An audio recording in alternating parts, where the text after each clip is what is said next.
So ನೀವೇನ್ ಅನ್ಕೋತೀರಿ, ಓ FD SD question ಬೇರೆ ಬರ್ತವೆ, PCPS ಆಗಿ ಮೆಂಟಾಲಿಟಿ ಕ್ವಶನ್ಸ್ ಬೇರೆ, ಮತ್ತೆ SSC ಬೇರೆ, ಇಲ್ರಿ ಮೆಂಟಾಲಿಟಿ ಎಲ್ಲ ಎಕ್ಸಾಮ್ಗೂ ಒಂದೇ ತರ ಕ್ವಶನ್ಸ್ಗಳು ಬರ್ತಾವೆ, ನಿಮ್ಗೆ ಗೊತ್ತಿರಬೇಕು. RRBದಲ್ಲಿ ಸ್ವಲ್ಪ ಚೇಂಜ್ ಆಗುತ್ತೆ ಅಷ್ಟೇ, ಅಲ್ಲಿ ಅಡ್ವಾನ್ಸ್ ಮ್ಯಾಥ್ಸ್ ಬರುತ್ತೆ, ಅಂದ್ರೆ ಕ್ಷೇತ್ರ ಗಣಿತ ಅಂತೂ ಬಂದೇ ಬರುತ್ತೆ.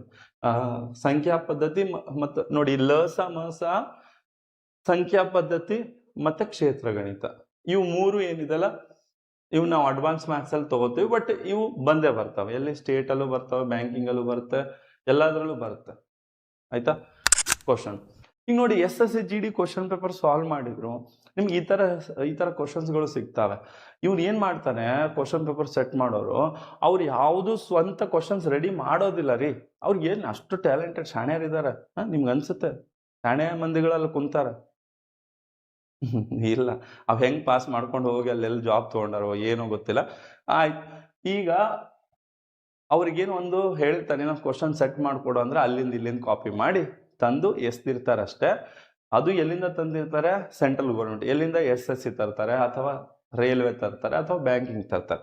ಸೊ ನಾನು ನೋಡಿರೋ ಪ್ರಕಾರ ಜಾಸ್ತಿ ಕ್ವಶನ್ಸ್ SSC ದಿಂದ ತಂದು ಹಾಕಿರ್ತಾನೆ.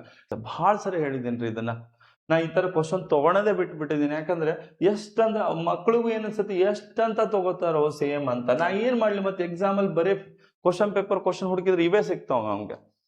ನಾನು ನಿಮ್ಗೆ ಮತ್ತೊಂದು ಹೇಳ್ತಿದ್ದೀನಿ, ನೀವು ಪ್ರತಿ ಸತಿನೂ ಹೋಗ್ತೀರಿ ಎಕ್ಸಾಮ್ ಬರೀತೀರಿ, ಅಯ್ಯೋ ಒಂದು 5 ಮಾರ್ಕ್ಸಿಂದ ಹೋಯ್ತು, 2 ಮಾರ್ಕ್ಸಿಂದ ಹೋಯ್ತು ಅಂತೀರಿ, ಮತ್ತೆ ನೆಕ್ಸ್ಟ್ ಎಕ್ಸಾಮ್ಗೋಸ್ಕರ ಕಾಯ್ತಿರ್ತೀರಿ.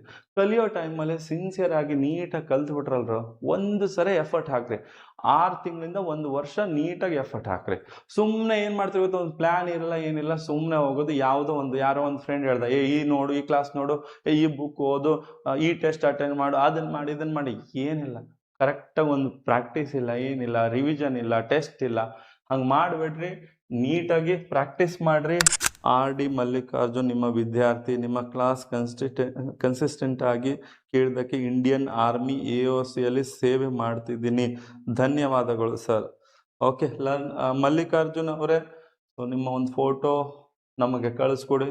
ನಾವು ನಿಮ್ದು ಕಂಗ್ರ್ಯಾಚುಲೇಷನ್ ಅಂತ ಒಂದು ನಾವು ಹಾಕ್ಬೇಕು. ಯಾಕಂದ್ರೆ ನಮ್ಮ ವಿದ್ಯಾರ್ಥಿಗಳು ಯಾರೆಲ್ಲ ನಮ್ಮ ಕ್ಲಾಸ್ಗಳನ್ನ ಕೇಳಿ ಸೆಲೆಕ್ಟ್ ಆಗಿದ್ದಾರೆ, ಸೊ ನಮ್ಮ ಒಂದು ಸೋಷಿಯಲ್ ಮೀಡಿಯಾ ಅಕೌಂಟಲ್ಲಿ, ನಮ್ಮ ಆ್ಯಪಲ್ಲಿ ಆಗಿರ್ಬೋದು, ಟೆಲಿಗ್ರಾಮಲ್ಲಿ ಆಗಿರ್ಬೋದು, ಅಥವಾ ನಮ್ಮದು ಇನ್ಸ್ಟಾಗ್ರಾಮಲ್ಲಿ, ಯೂಟ್ಯೂಬಲ್ಲಿ ಎಲ್ಲವೂ ನಿಮ್ಮದು ಫೋಟೋನ ನಾವಲ್ಲಿ ಹಾಕಿರ್ತೀವಿ. ಸೊ ನಿಮ್ಮ ಫೋಟೋನ ಕಳಿಸ್ಕೊಡಿ, ಓಕೆನಾ? ಡೈಲಿ 4 PM ಕ್ಲಾಸು 6 ವರ್ಷದಿಂದ ಡೈಲಿ ನಡೀತಾ ಇದೆ. ನೀವಿನ್ನೂ ಸ್ಕೂಲ್ ಕಾಲೇಜ್ ಒಳಗಿದ್ರಿ, ಅವಾಗಿಂದನೇ ಸ್ಟಾರ್ಟ್ ಮಾಡಿದೀನಿ. ಎಷ್ಟೋ ಜನ ಜಾಬ್ ತಗೊಂಡಿದ್ದಾರೆ. 4 PM ಕ್ಲಾಸನ್ನು ಬಿಡಬೇಡಿ. ಯಾಕೆ ಅಂತಂದ್ರೆ ಪ್ರೀವಿಯಸ್ ಇರೋ ಕ್ವಶನ್ ಪೇಪರ್ ಕ್ವಶನ್ಸ್ಗಳನ್ನ ನಾನಲ್ಲಿ ಸಾಲ್ವ್ ಮಾಡಿಸಿರ್ತೀನಿ. ಥ್ಯಾಂಕ್ ಯು ಸರ್, ನಾನು ನಿಮ್ಮ 4 PM ಕ್ಲಾಸ್ ಸ್ಟೂಡೆಂಟು. ನಂದು KTET ಕ್ಲಿಯರ್ ಆಯಿತು ನಿಮ್ಮ ಕ್ಲಾಸಿಂದ. Very good. Okay, so